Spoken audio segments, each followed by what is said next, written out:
Hello, this is me, Dr. Deepa Rawat, and I am going to discuss AIAP GET 2017 organ solution in this video. इससे पहले मैंने सारे previous year questions AIAP GET के discuss किए हुए हैं and that is uploaded on my channel. You can go and check it out. If you have not subscribed to the channel yet, please do subscribe it and share this video with your friends and colleagues. And Bryannia was done by Hahnemann in the epidemic of, ठीक है, किसके epidemic में use किया है? Cholera के epidemic में doctor Hahnemann ने camphor का यूज़ करने को बोला है. He said it is a preventive and preventive तो है ही बट क्यूरेटिव भी है. ठीक है, ये ऑर्गन के इंट्रोडक्शन में भी दिया हुआ है और लेसर राइटिंग में भी दिया हुआ है. ठीक है, तो कॉलेरा के लिए कैम्फर हो गया. स्कारलेट फीवर के लिए अफोरिज्म नंबर 73 के फुट नोट में मेंशन किया हुआ है कि स्कारलेट फीवर के लिए डॉक्टर हैनीमन ने बेलेडोना का यूज़ किया था. जब 1801 में एक वो आया था, एपिडेमिक आया था स्कारलेट फीवर का, तब डॉक्टर हैनीमन ने ये देखा कि बेलेडोना को जिन लोगों को पहले से ही दिया हुआ था किसी और डिजीज़ के लिए, उनको स्कारलेट फीवर हुआ ही नहीं. तो इस तरह से डॉक्टर हैनीमन ने देखा कि ये प्रिवेंटिव है और जिन लोगों को स्कारलेट फीवर हो रहा था डॉक्टर हैनीमन ने उनको बेलेडोना दिया and they recovered very well. और जिन लोगों ने पहले से ही प्रोफाइलेक्टिकली बेलेडोना खाया हुआ था उनको स्कारलेट फीवर हुआ ही नहीं. ठीक है, सो मीज़ल्स के बारे में पल्सरटेला बोली है डॉक्टर हैनीमन ने. मीज़ल का जब एपिडेमिक आया, एपिडेमिक भी नहीं, मीज़ल्स तो एक ऐसी कंप्लेंट है जो कभी भी किसी को भी स्पोराडिकली होती थी. It was a sporadic disease. तो पल्सरटेला और उसके साथ बहुत सारी रेमेडीज़ डॉक्टर हैनीमन ने सजेस्ट करी थी. सो the answer for this is typhus. Typhus में डॉक्टर हैनीमन ने रेस्टॉक्स और ब्रायनिया को ऑल्टरनेटिवली लेने के लिए बोला था. इसका जो वर्णन है वो लेसर राइटिंग में दिया हुआ है.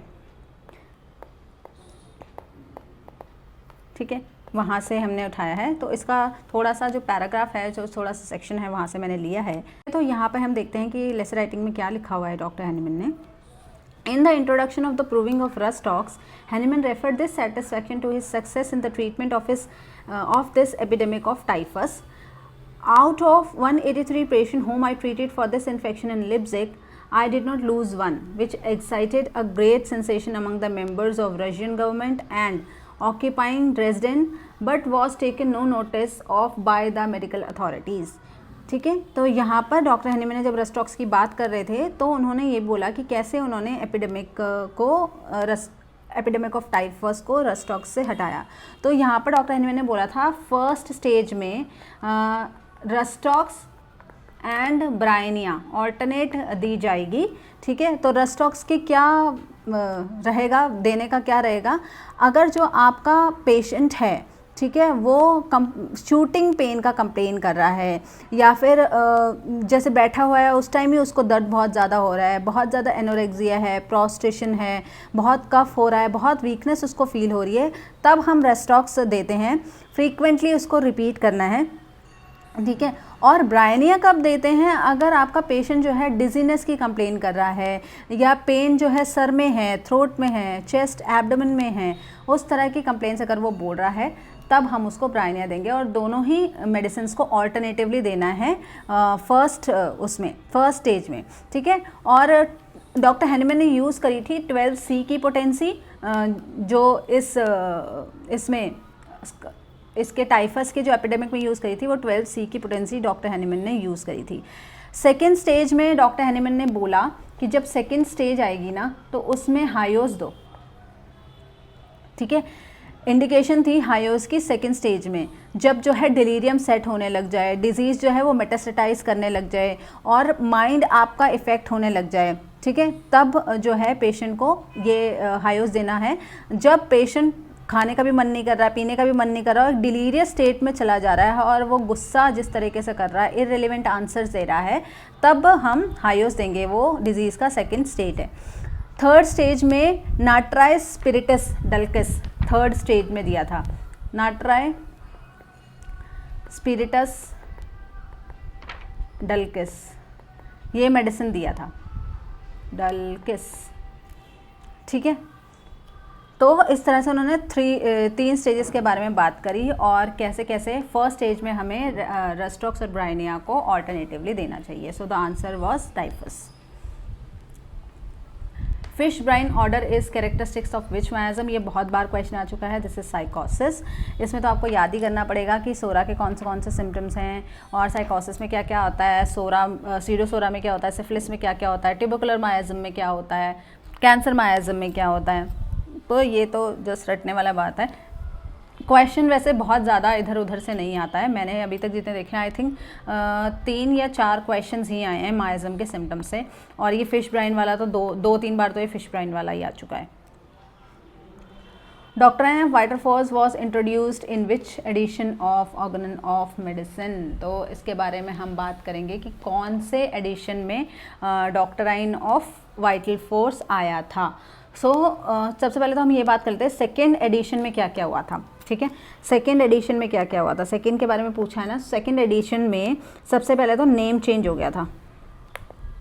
ठीक है, पहले था organ of rational art of healing, यहाँ पे हो गया ऑर्गन ऑफ हीलिंग आर्ट. ठीक है, ऑर्गन ऑफ हीलिंग आर्ट. सबसे पहला चेंज तो यही आया था. दूसरा, गैलेट की जो पोयम थी उसको रिप्लेस कर दिया गया और डिसअपेयर से. ठीक है, तीसरा जो चेंज आया वो आया कि टेबल ऑफ कंटेंट सबसे पहले इसमें आया. ठीक है, कि कौन सा अफोरिज्म में क्या है, किस बारे में बात करी है. तो टेबल ऑफ कंटेंट सबसे पहले इसमें आया. इसमें एक लेंदी इंट्रोडक्शन था. क्यों था एक लेंदी इंट्रोडक्शन? क्योंकि फर्स्ट जो एडिशन था उसके जो कंट्रोवर्सीज हुई थी, उसके जो क्रिटिसिज्म हुआ था, क्रिटिसाइज़ किया था लोगों ने उसका जवाब डॉक्टर हैनीमैन ने इसके इंट्रोडक्शन के थ्रू देना चाहा. ठीक है, तो इसीलिए ये एक ऑगमेंटेड एडिशन था. जैसे लेंदी, इसका इंट्रोडक्शन भी लेंदी था, तो बाकी सारी चीज़ें भी इसमें लेंदी थी. क्योंकि इसमें अफोरिज्म भी बढ़ा दिए गए थे. 318 बोलते हैं लेकिन रियली 315 है क्योंकि नंबरिंग मिस्टेक हो गई थी. ठीक है, ये हुआ सेकेंड एडिशन का. अब और सेकेंड एडिशन आया कब था? 1819 में आया था. और कहाँ पे लिखा था डॉक्टर हैनीमैन ने? लिप्जिग में लिखा था. फिर आता है हमारा फोर्थ एडिशन. फोर्थ एडिशन में आया है थ्योरी ऑफ क्रॉनिक डिजीजेस. ठीक है, थ्योरी ऑफ क्रॉनिक डिजीजेस आया है उसमें. ये 1829 में कोइथन में लिखा गया एंड इसमें 292 अफोरिज्म्स थे. ठीक है, what about the fifth edition? Fifth edition है इसका आंसर. वाइटल फोर्स जो है वो फिफ्थ एडिशन में आया. वाइटल फोर्स के साथ साथ ड्रग डायनामाइजेशन भी इसमें आया. ठीक है, ड्रग डायनामाइजेशन ये आया हमारा 1833 में, जिसमें 294 अफोरिज्म थे और ये भी कोइथन में लिखा गया. ठीक है जी. सिक्स एडिशन में तो आपको पता ही है, इसमें वाइटल फोर्स को रिप्लेस करके वाइटल प्रिंसिपल कर दिया गया एंड एलएम पोटेंसी इंट्रोड्यूस करी गई. ठीक है, ये सब चेंजेस आए थे. इसके अंदर 291 अफोरिज्म्स थे एंड 1921 में इसको लिखा गया था. ठीक है जी, ये लिखा हुआ था पेरिस, ये लिखा गया है पेरिस में. ठीक है, जब डॉक्टर हैनीमैन पेरिस चले गए थे. So the answer is the fifth edition. So you can take a screenshot of it or you can save it, या फिर आप ऐसा ही पूरा PDF भी डाउनलोड कर सकते हो मेरे टेलीग्राम चैनल से. इसमें मैंने सारा का सारा एक साथ डाल दिया कि एडिशंस में क्या क्या हुआ था, कब कब आया, कैसे कैसे आया, क्या क्या चेंजेस आए, everything is there. Which of the following does not belong to the class of chronic diseases? ये क्वेश्चन भी रिपीटेड क्वेश्चन है. One sided diseases are psoric. ठीक है, ये डॉक्टर हैनीमैन ने वहाँ पे बता ही दिया है. इसमें बात करी गई है 173 to 184 में. इंडिस्पोजिशन 150 में बात करी गई है और 7th के फुटनोट पे बात करी गई है. ठीक है, मेंटल डिजीज़ 210 से 230 के बारे में, इंटरमिटेंट डिजीज़ 232 के बारे में. अब ये तो सोरिक होते हैं. Mental and emotional disease are also psoric. Some psora is latently present there, और वो जब इफेक्ट करता है तब हमें मेंटल डिजीज़ होती हैं. इंटरमिटेंट डिजीज़ भी सोरिक हैं. ठीक है, कहीं ना कहीं लेटेंट सोरा जो है एग्जिस्ट करता है, और जब भी उसको मौका मिलता है या कोई हमारा इम्यूनिटी लो होता है या कोई स्ट्रेस आता है तो वो लेटेंट सोरा निकल के आता है और वो इंटरमिटेंट डिजीज़ के फॉर्म में हमें दिखता है। So the answer is indisposition. Indisposition क्या है? It is a trivial symptoms not fully developed disease. ठीक है, और ये आती कैसे है? ये कोई हमारा डाइट एंड रेजिमेंट में अगर चेंज हो गया है उसकी वजह से हमें आती है। ठीक है, जैसे किसी ने कुछ उल्टा सीधा खा लिया, अगले दिन उसको वॉमिटिंग हो रही है, नौशिया हो रहा है, देन दिस इज इंडिस्पोजिशन। ओके, तो it is not a chronic disease, it is not even a disease. अब ऑब्जर्वेशंस भी बहुत बहुत इंपॉर्टेंट हैं, सारी ऑब्जर्वेशंस इंपॉर्टेंट हैं। क्या हुआ है ऑब्जर्वेशन में, क्या डॉक्टर गेंट ने बोला है करने के लिए, और प्रोग्नोसिस कैसा कैसा है, ये 3 तरह के क्वेश्चंस गेंट ऑब्जर्वेशन से आते हैं।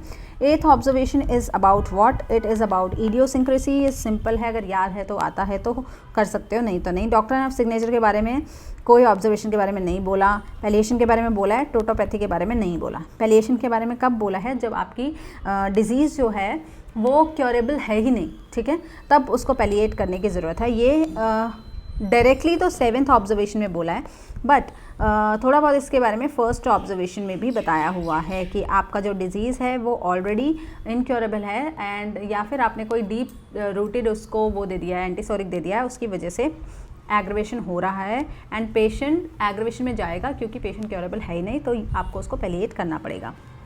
इडियोसिंक्रेसी के बारे में बात करी हुई है इसमें। ठीक है, देखो जी, 8th ऑब्जर्वेशन हमने यहाँ से ले लिया था।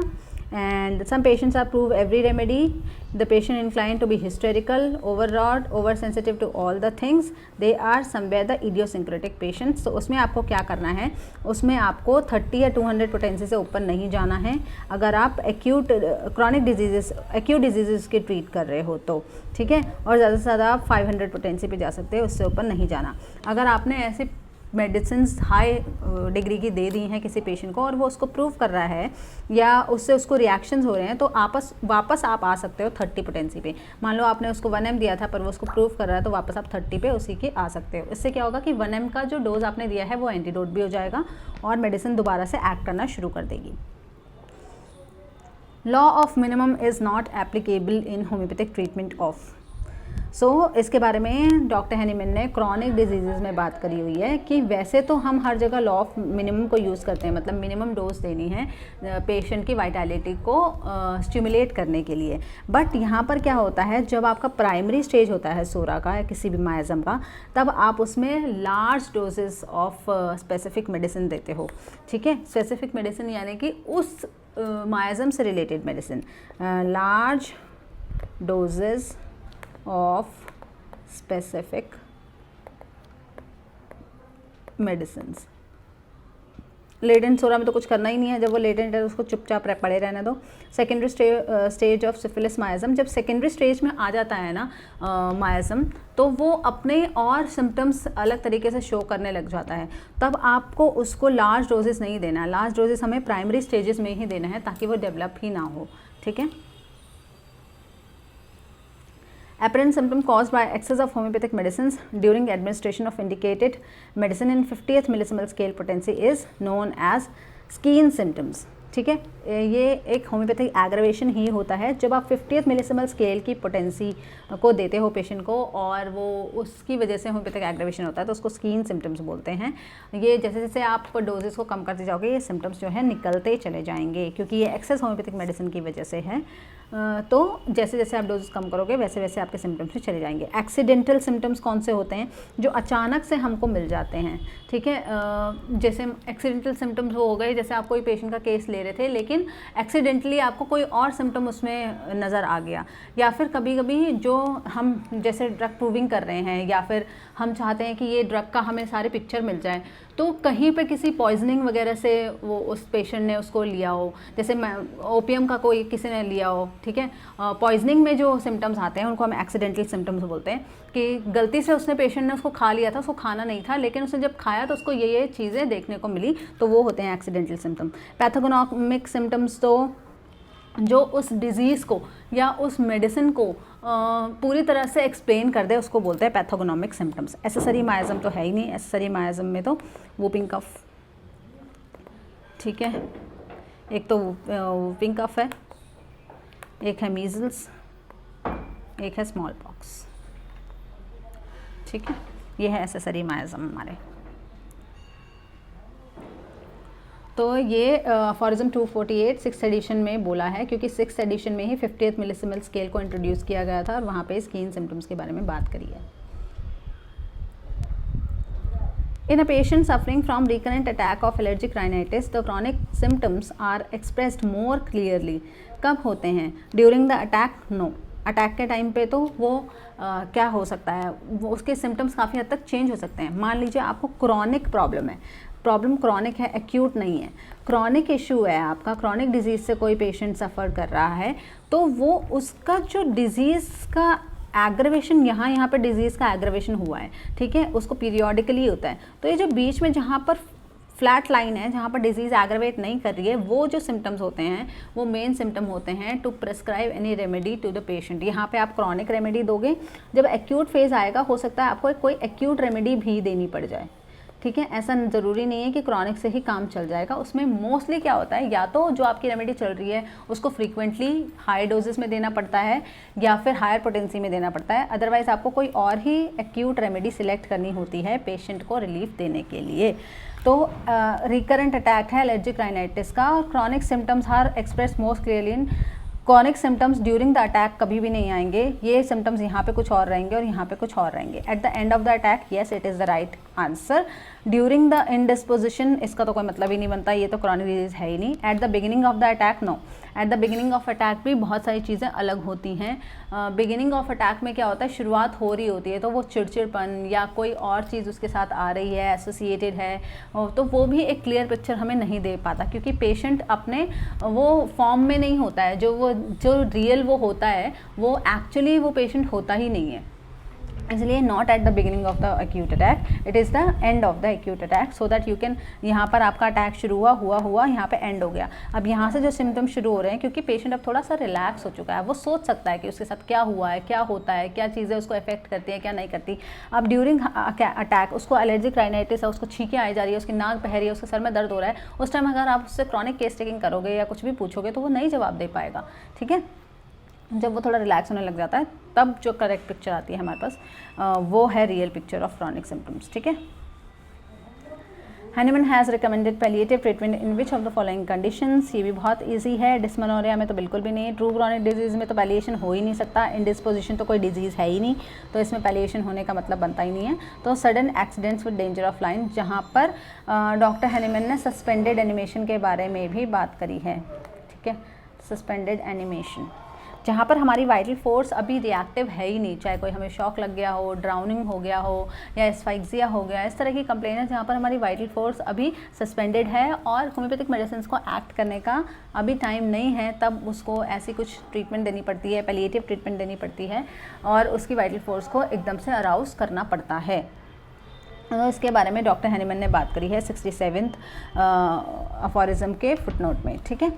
यहाँ पे सारा बात किया हुआ है। जैसे मोस्ट अर्जेंट केसेस, ये हैं द मोस्ट अर्जेंट केसेस जहाँ पर डेंजर है लाइफ को और इमीडिएट डेथ हो सकती है, तो हमारे पास टाइम नहीं है कि होम्योपैथिक मेडिसिन एक्ट कर सकें, हमारे पास आवर्स नहीं है, हमारे पास थोड़ा सा ही टाइम है, कभी कभी हमारे पास मिनट्स ही होते हैं। तो वहाँ पर हमको क्या करना है, जैसे उन्होंने बोल दिया एस्फेक्सिया हो गया, सस्पेंडेड एनिमेशन हो गया, लाइटनिंग की वजह से, सफोकेशन की वजह से, फ्रीजिंग, ड्राउनिंग, इसकी वजह से, तो it is admissible and judicial at all events as a preliminary measure to stimulate the irritability and sensibility of the vital force with a palliative और as for such instance with gentle electric shock दे सकते हैं उसको, with सिलिस्टर्स and strong coffee उसको दे सकते हैं, stimulate कर सकते हैं ऑर्डर से, ग्रेजुअल एप्लीकेशन ऑफ हीट किया जा सकता है, ठीक है। तो इन सब चीज़ों में आप उसको कर सकते हो जब हमारी होम्योपैथिक मेडिसिन एक्ट करने में अभी सक्षम नहीं है। So it was about suspended animation, this is aphorism 67 5th addition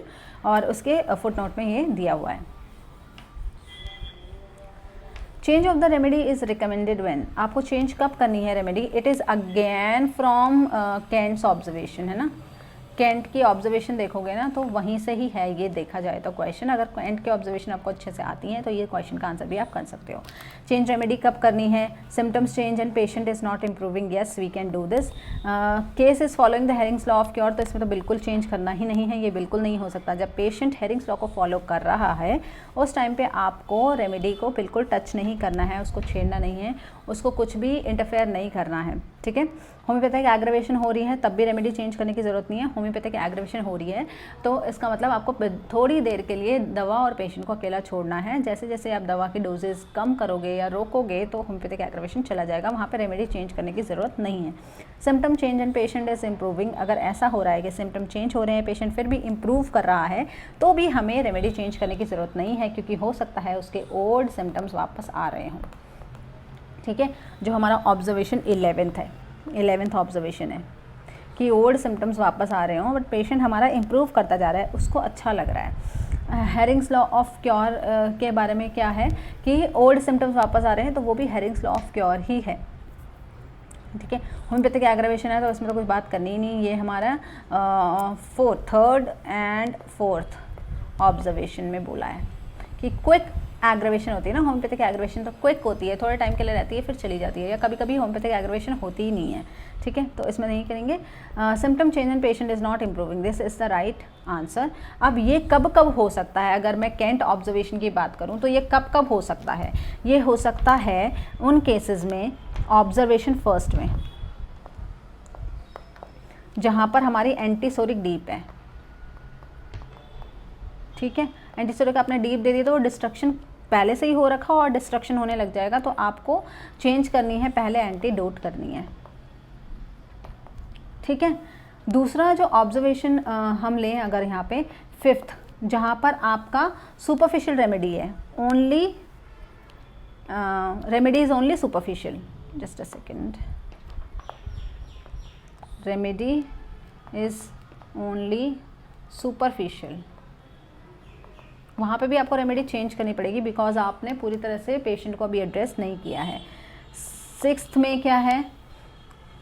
कभी कभी होता है क्रॉनिक डिजीज़ में, ठीक है, आपको रेमेडी चेंज करनी पड़ेगी। तो यहाँ पर डॉक्टर हनीमन क्या बोलते हैं, जहाँ पे क्रॉनिक डिजीज़ में हमें शॉर्ट रिलीफ मिल रहा है, शॉर्ट रिलीफ मिल रहा है, डॉक्टर कैंट ने बोला है जहाँ पे शॉर्ट रिलीफ मिल रहा है वहाँ पे क्रॉनिक डिजीज़ में हमें कभी कभी रेमेडी चेंज करनी पड़ सकती है। 10th ऑब्जर्वेशन में जहाँ पे न्यू सिम्टम आते हैं वहाँ पे हमें चेंज पक्का करनी है।